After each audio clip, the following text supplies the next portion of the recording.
Good morning, everybody. This is Walk the Dog with Riot Mort. Come on, that opening, it's such a corny opening, but I don't know. It's my opening. It's what I do. It is Sunday. The weather is gorgeous. It is nice and sunny and cool, and it is a great day compared to yesterday. It is 7 a.m., and to give you an idea, I don't need that much sleep that often. Usually I would say I get about 6.5 to 7 hours of sleep a day. But sometimes I get these random headaches that are sort of like, you're going too hard. Last night was one of those nights, so I crashed pretty early. And I didn't TLDR, I got about 9.5 hours of sleep. My body was sort of going, hey, you need to sleep. But you know what? I feel good. When I do that, I feel good. I feel energized. Now I just want to get stuff done. But, no, I'm not going to log on to my work computer and start working on a Sunday. So, first things first, though, time to do my morning walk, get my exercise. And that means answer your guys' questions. Today's are interesting, so let's dive right in. All right, first question. What were the design goals of the new item update? Yeah, so, okay, I obviously can't go into everything here because as a starting point, we're for set 15, we're doing a thing. Okay, so that's the starting point. Literally, the first thing that started this chain of events was we're doing this thing. Now, I can't talk about this thing, obviously. But this thing has side effects. It's cool. We need to, in order to support this, some of the items are going to have to change. And so Giovanni, who's heading up this project, he went through and sort of did his proposed item changes, with the primary goals being A, to support the thing, and B, to, while you're there making item changes, you may as well improve the items that people don't seem excited by or have been kind of an issue for a while or haven't been supporting our primary format. This is things like Hurricane, which I've talked about before, that wasn't very well built, or Redemption, which is more like a support item than a tank item, stuff like that. So upon doing that, then, we look at that proposal and we start to see, hey, are there any other changes or any other goals we need to be meeting here? So, for example, I think when both Alex Cole and I, Blue Velvet, looked at the list of changes, we kind of went, this is a lot. And combined with the thing, as well as, everything else, it's this is too much, right? Because players typically don't, we've talked about this before, that the core skill of learning items and things like that, having them change again is going to be a lot. And so we looked at those and we went, hey, I think one of the goals needs to be, we need to do this in as low of a change amount as possible, because we're already doing quite a bit. So an example here was, and I can talk about this now, Giovanni's original version did have Flicker Blade as the new base item, but that was an example where we went, you know what, having, especially Ginsu's of all items, having players go, it's my first game of set 15, I haven't played since set 12, I have a bow and a rod, I'm going to build a Ginsu's, and then be like, what the heck is this new thing? Really didn't seem like the play. So that was an example where it's look, let's make sure that new Ginsu's is really, really damn similar to old Ginsu's. And then, it's a little different, but not that much.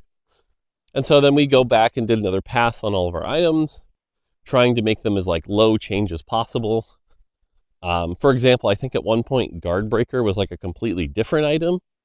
And again, it was does it really need to be a different item? Or can it be pretty close to the same item with slight improvements, trying to minimize that change while still keeping, while still supporting the thing. Oh, and then one other goal was also just generally items we find that have a pretty narrow use set tend to be kind of the trickiest, right? This is, items that it's like, well, it only works on like these 1 or 2 types of champions. Compare that to something like BT, which has become a very flexible, can put it on lots of types of champions, and it's fine, So we did all that, and we had it all ready, and we're looking at this list of changes, and we're feeling pretty good about this full list. But it's still a pretty chunky list. And so something we had success with previously was, taking something we have planned. Like if you look at, like let's say set 15 came out today, right? The list of all the changes of all the 15, the new champions, et cetera, combined with all the new, it's like all of that in total is still a lot of change. It's a lot of like making the game very, very different.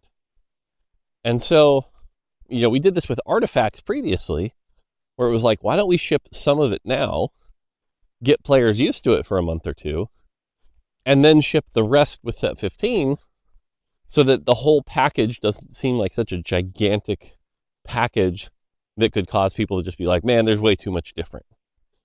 So we went through our item changes and was like, okay, which ones can we ship early? Which ones are relatively low impact, right? Like the Ginsu's change is a good example of this, because it's like the difference before and after isn't that insane. And all the same champion, like it still supports the set. It still works in 14. No problem. So, we decided to ship, some of these changes and gather them all up and put them in a package. Now, this isn't all the item changes. Spoiler, there are some more item changes coming with 15, but those ones can't be shipped early because they much more support the thing, So that was kind of our big goal, was get that ready. And so it'll all make a lot more sense as we get closer to set 15.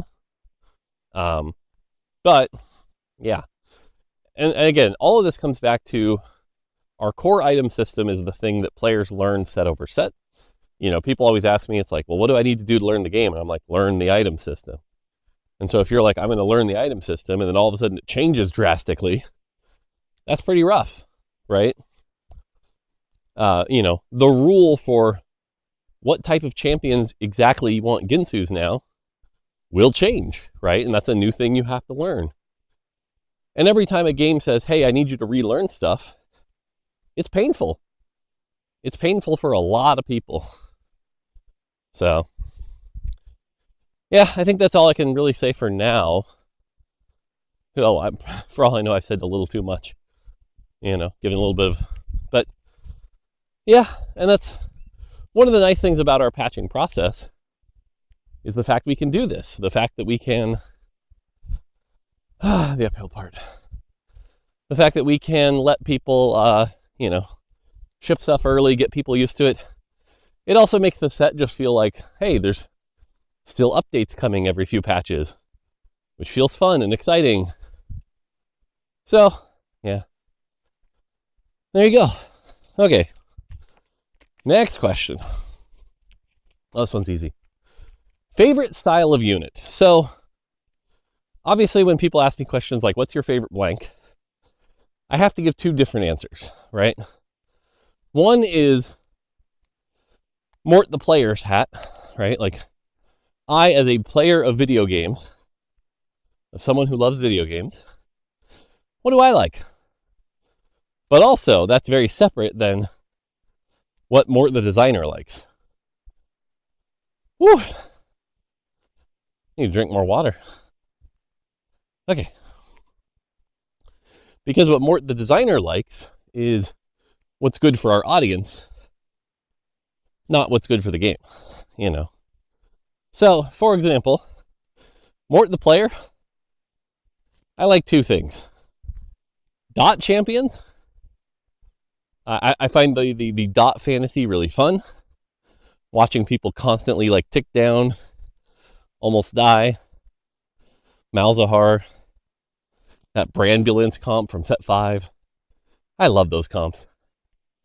That's why I'm sad like Morgana reroll isn't that playable. So And then I like blue buff users. I like rapid casters. Stuff like set 10 Annie is really fun. So, as a player, those are the ones I like. The other one that comes to mind is stacking champions. Set 9 Cho'Gath, set 10 Yasuo, set 14 Shaco. Getting those stacks and seeing how high a score you can get, very fun. Very fun. But as a designer, what champions do I tend to like? Well, it's funny. You have to, okay, for the sake of this conversation, you have to ignore the current power level and focus on the design. But I feel like champions like Brand are like the quintessential well-designed spell for TFT. And what I mean by that is it's an AoE mage that has like a solid 70 mana casting cost, hits pretty hard. It's like, oh, that is an impactful magic spell. And then also like doesn't fizzle too often because the 3 splashes hits the backline. I think generally that type of spell. Now you can nitpick and be like, okay, well the travel time should be faster. Yeah, probably true. There's probably a better casting spell that would have worked that has that travel time. But that sort of, again, like that 70 mana impactful spell is a really good design. Aphelios is this to some extent too, right? It's like he casts, he does that big AoE slam, and then his auto attacks after feel really chunky and feel really good. So I think, again, as a designer, having those really satisfying 4 costs are really, really good. And then the other one I'll call out is the 5 costs. The very, very memorable 5 costs that 2 years from now you'll still remember. Right? For me, the best example of this has always been Tahm Kench. Tahm Kench from set 6. The memories I have of hitting 3-star Tahm Kench and giving him 10,000 AP, or just, feeding him and getting him big, that Tahm Kench was very, very fun. In a more recent example, I think Garen. I think Garen is a good example where it's like, that's a 5 cost people are going to remember. I think if anything, the one negative about Garen is we kind of like balanced him too well. And what I mean by that is like, even the games where you feel like Garen's running away with it and you get like 3 or 4 mods, they don't feel that insane compared to like a Tahm Kench with 400 AP. So you don't really get the same highs that you get from like something like Tahm Kench. But Garen's another good example. And so as a designer, like I said, really solid 4 costs with satisfying spells, and then very memorable, unique 5 costs with unique mechanics. That'd probably be my answer. So, what about you guys? What's your favorite? This is where if I were an actual YouTuber, by the way, I always avoid doing stuff like this, and I have for 6 years now. But I'd be like, tell me what your thoughts are. Put a comment in the thing, and don't forget to like and subscribe. I find that so obnoxious. You notice it in all my videos, I've never done that. So, but maybe that's why I don't have 1 million followers. Lol. Okay. All right, this next section is a little weird. Someone posted a couple of rapid questions. I'm supposed to answer these rapid questions. All right, 3-star 3 cost or 2-star 4 cost. So, if we're talking power, the 3-star 3 cost should be more powerful. If we're talking satisfaction, the 2-star 4 cost. And the reason I say that is generally 2-star 4 costs tend to have enough power built in them that the way you can play them tends to be pretty flexible. I think Xayah is an example of this, where it's like, you can play her in Marksman Vanguard, or you can play her in Anima Squad. Cool. Aphelios, you can play him in Marksman Vanguard, or you can play him in Golden Ox. Cool. Vex, even pretty flexible. Vexotech, right now being the main one, but even Vertical Divinicore. So, I don't know. I like the fact that they're a lot more flexible. Whereas like a 3-star 3 cost, usually there's like one way to play it. So, final answer, 2-star 4 cost. All right. AD or AP comp? Oh, this one's tough. So I'm going to say AD comp because it's easier to balance. That's what I'm going to say. AD champions are so easy to balance because so much of their damage is distributed evenly through the auto attacks. I always use Yuumi as the example of this. If you remember set 8 Yuumi, the problem with Yuumi was the difference in her spell doing 49% of their health or 38% of their health didn't matter, right? Because all that really mattered with Yuumi was how many times did I cast. If it takes me 2 casts, good to kill you, good. If it takes me 3 casts, we're screwed, right? Because AP has that sort of property where you have to base it off the number of casts. And so in Yuumi's case, the difference between going from 51% of your health to 99% of your health, you could have all that extra AP and damage. Didn't matter. Didn't matter because it was still 2 casts. You know, and so that's a really weird property that casters have that I've always hated. But it's like, as soon as you hit 100% of their health, okay, cool, you're one-shotting, and this Yuumi's insane. Whereas AD casters and AD users, it's like, literally you just count their DPS, right? The champion is doing 100 DPS. Now they're doing 110 DPS. And that matters because it's coming from auto attacks. It speeds up how quick you get to start autoing the next target. And it literally is just a function of time, right? And so you can balance AD users as a function of time, and giving an AD user plus 3 AP or 3 AD matters a lot. It changes things a lot. But a caster, not so much. So my answer is going to be AD comps because they're easier to balance. Players also realize that, and it's like, they can't verbalize what I just said, but it's like, it feels more satisfying, right? Like, Ginsu's users are more stable. They perform exactly as you'd expect them to. So, yeah. All right. Concept work or polish work? This is another fun one. If you asked 100 designers to answer this question, I would bet you 95 of them would say concept work. Concept work's the fun part. I get to come up with wild, fun ideas. Wouldn't it be cool if your Hearthstone card did this? Wouldn't it be cool if your champion for League of Legends did this? Wouldn't it be cool if your TFT augment did this thing? That'd be fun. You get to sit there and just come up with fun ideas. Because a lot of, especially junior designers, that's what they think game design is. It's just like sitting there going, this is fun, this would be cool, this would be neat. Not really thinking through the game mechanics, not really thinking through the impact those designs have on the rest of the set. But I think 95 designers would say that. And to some extent, I agree. But what I'll also tell you is I've learned over 20 years of doing this, that's not what I'm good at. That's what a lot of other people are good at. There's a bunny there. Hey, bunny. I'm not going to, nope, it's okay. I don't know if you guys can see it. Let me see. It's like right there by the green box. It's just chilling there. Hey, bunny. Hi. Okay, this is my halfway point, so I'm going to leave. You can chill and eat your grass. All right, bye, bunny. Anyway, what I've been learning over 20 years is that my special power is the polish phase. I'm the guy who understands if you change this, that means this is true, which will change this, and players will respond this way. So I just recognize that, if Riot were to fully utilize me, what they would do is they would come up with some brilliant game idea that they want to do, get the initial setup going, and then point me at it and go, Mort, finish it. That's my special power. That's what I did at Nintendo for 11 years, right? My boss would go, we're making a Mario versus Donkey Kong game with this mechanic. And I'd go, okay, here are 20 other mechanics we can include that are based off that.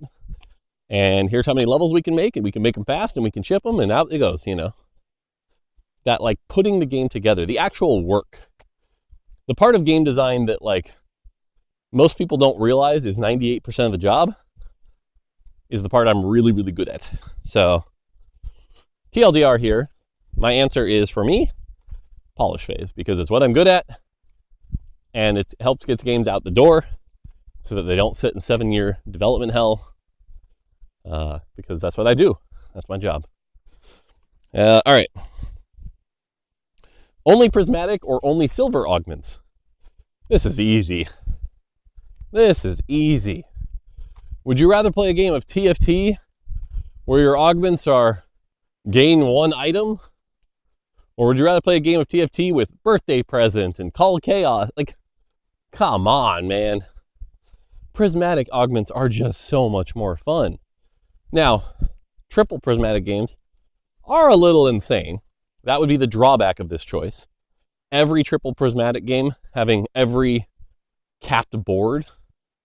But I think if the question is like, which one do I eliminate from the game? I would eliminate silvers in a heartbeat. Silvers are just like, they're the closest we can get to Stillwater Hold without being Stillwater Hold. There are like 3 fun silver augments, in my opinion, as my gamer archetype. And those 3 in particular are the ones people complain about. Recombobulator, Pandora's Bench. Yeah. Stuff that can still have some of those high, exciting moments. But, you know, then I get the, can you believe Pandora's Bench is a silver? Because there was that one game where someone hit 2 3-star forecasts. And it's like, yeah, that's how it works. Or Survivor. Survivor's very fun. Some of these high-risk ones. I do love AFK. Don't get me wrong. I like AFK. I like delayed start. Sorry. There are some good silver augments. But overall, I feel like the prismatic augments tend to make the game more exciting. Now, there is one little curveball to this question, which is I find prismatic 2-1s to be some of the most fun in the game. Prismatic 3-2s, we got work to do. Prismatic 4-2s, I think, are mixed. I think there's some really, really good ones and some really, really bad ones. I know Soju hates 4-2 prismatic. I like Golden Egg. I like Call to Chaos. I like some of the circlets, stuff like that. But 3-2, it feels like there's nothing in the 3-2 space that really wows you, you know? So, pros and cons of each choice. But again, for my player type, so again, player designer answer, right? Player answer, prismatic, easy. Designer answer, probably still prismatic. Probably still prismatic, just because that tends to be what our players like. All right, and then the last one for this little section, I believe, was burgers or pizza. Okay, this one's easy. If I have to pick an answer, it's pizza. But let me give you the very clear rule here. The best burger in the world is better than the best pizza in the world, okay? But the sheer variety you can get from pizza would make you not go insane compared to burgers. Once, like, I've had lots of different types of burgers, and there are some great ones, but a burger's a burger, you know? Whereas pizza, man, the difference between a pepperoni pizza and a Chicago stuffed crust pizza and a taco pizza and a garlic chicken pizza, whew, that variety would keep me entertained. So pizza, final answer. All right. The last question, probably one of the riskier questions I've been asked. I feel like I can't answer all of it, but it said, you're a designer who has hot takes. What are your designer hot takes? And so this is a really complicated question because, like I said, I definitely approach games and game development very differently than a lot of my colleagues, than a lot of what I've seen the Western game market do. And so I'm going to have some really hot takes. Now, I'm going to try to give you the ones that I can say without getting in trouble. But again, these are just my personal opinion. They do not represent the opinion of my employer, et cetera, et cetera. These are just my opinion. So for example, here's a hot take.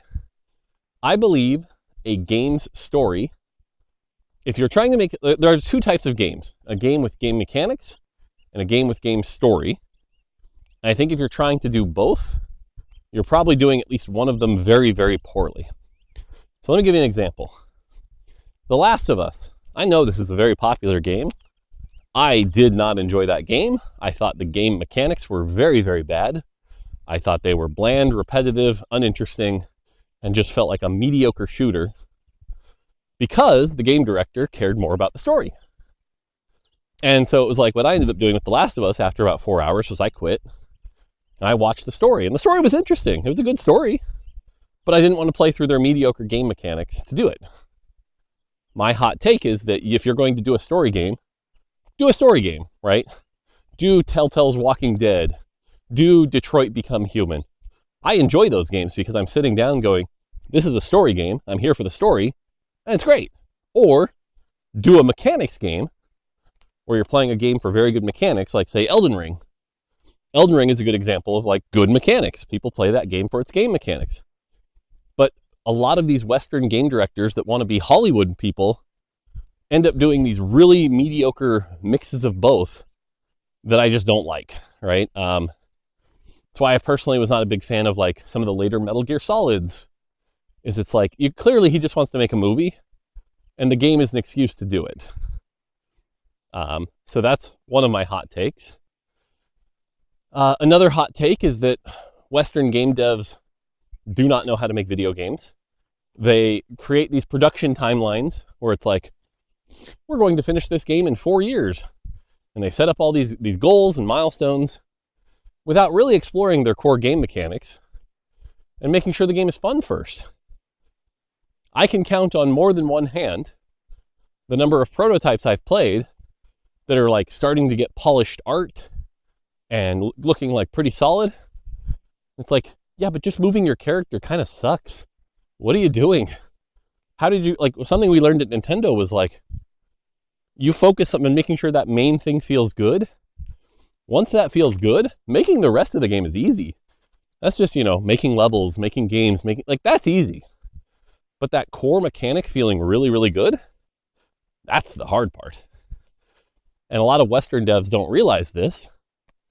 And so, like I said, you end up with these prototypes that like are way past where they should be. And then, shocker, the project gets canceled. And it's like, yeah, no kidding. One of the projects I worked on that was notorious for this, to throw Nintendo under the bus a little, was Project Hammer way back in the day. Project Hammer was like, the core mechanic was just boring. But it was like, well, we have a milestone, so you got to make 4 levels and you got to make new enemies. And it's like, but swinging the hammer doesn't feel good. Because at the time when we were making Project Hammer, the big comparison was like God of War 2. And everyone kept comparing it to God of War 2. And it was like, God of War feels really, really good. Kratos swinging those axes feels great. Meanwhile, our swinging our hammer is like, So,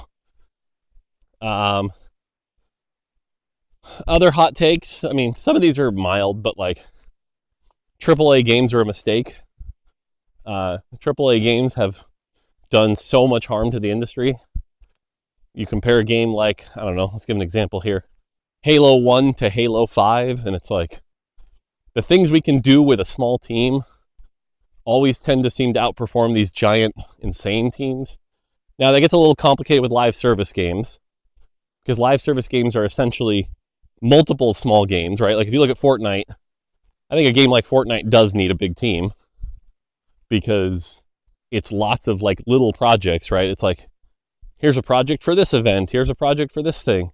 So it makes sense usually for live service, but for like ship games, how many games really need a 500 person staff to get them out the door, and is it really worth it, right? Like, and again, I'll props to Elden Ring. I think Elden Ring is a good example of like how much you can do. Or obviously the big one that's been talked about recently is Expedition 33 and how much they accomplished with a small team. So my hot take is like the entire AAA market development just doesn't quite understand. It's like the concept of making games on a big team versus like a goal of what is our end product is so misaligned and so out of whack. Yeah, I don't know. I could probably keep going, but that's some of the big ones. I kind of mentioned one earlier, which is like a lot of game designers don't realize what game design is. 98% of game design work is not coming up with ideas. The way I always explain it to my team is the best game designer in the world has no good ideas, but recognizes all of them, right? I'm like, for example, I have to keep giving him props. RNG Golem was not my idea. It was Roger's. Roger was like, wouldn't we do something like this? All I did was go, holy crap, that's a way more fun idea. Here's what you need to make it work. Because I think his version was like 3 random items. And I went, no, that'd be too weak, but your 3 random thing is really, really good. And so you need to give him like an emblem, an artifact, and a radiant item. And he went, oh yeah, that's great. And then Kent went, yeah, that's good. And Kent did all the work to implement it. So Roger and Kent get all the credit. All I did was go, good idea, do it, you know. But that's a very important skill, is understanding what ideas are good for your product, you know. But a lot of designers want to be the idea guy. They want to come up with in my cool game I have in my head, where you go to the world of whatever, and I want to tell my story. You know, that's not game design. So that's like creative direction, which is a very different skill. So anyway, I'm at the uphill part. I'm sure I could go more. Maybe catch me later and ask for more hot takes or something. I don't know. But there you go. I'm almost done with my walk. Gonna have some breakfast.